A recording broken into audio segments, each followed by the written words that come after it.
নমস্কার বন্ধুরা, আজ আমি করতে চলেছি কুমড়ো আলুর ছক্কা। আপনারা দেখতে থাকুন।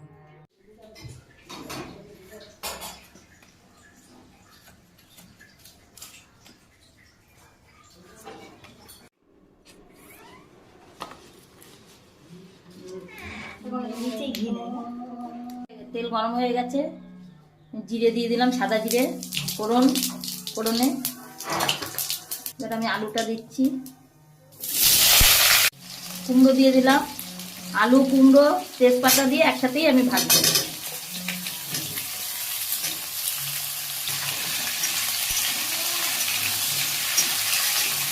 আমি ছোলাটা দিয়ে দিচ্ছি, আলু কুমড়ো ভাজা হয়ে গেছে, এবার আমি ছোলা দিয়ে দিচ্ছি।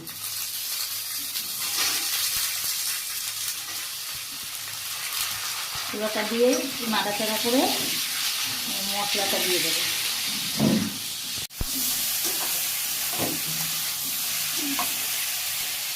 এবার দিচ্ছি আমি হলুদের গুঁড়ো দিচ্ছি।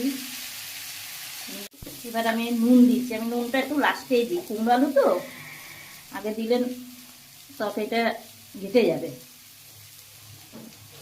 কাঁচা লঙ্কা, জিরের গুঁড়ো, ধনের গুঁড়ো, আদা দিয়ে একটু মিক্সিতে বেটে নেব।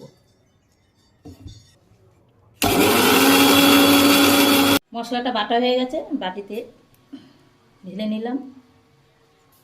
এবার আমি মশলাটা দিয়ে দিচ্ছি।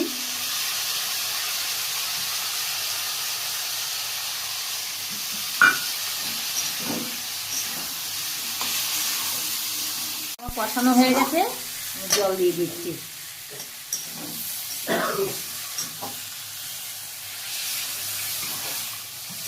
তরকারিটা ফুটে উঠেছে, এবার আমি ঢাকা দিয়ে দিচ্ছি, গ্যাসটা কম করে।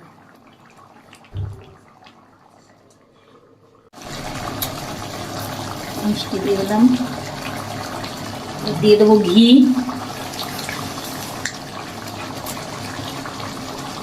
তারপর দেবো গরম মশলা,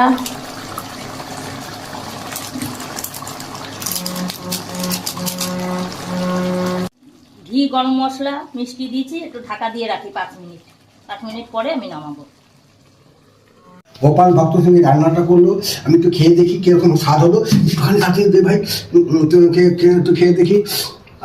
হ্যাঁ, দারুণ স্বাদ হয়েছে তো।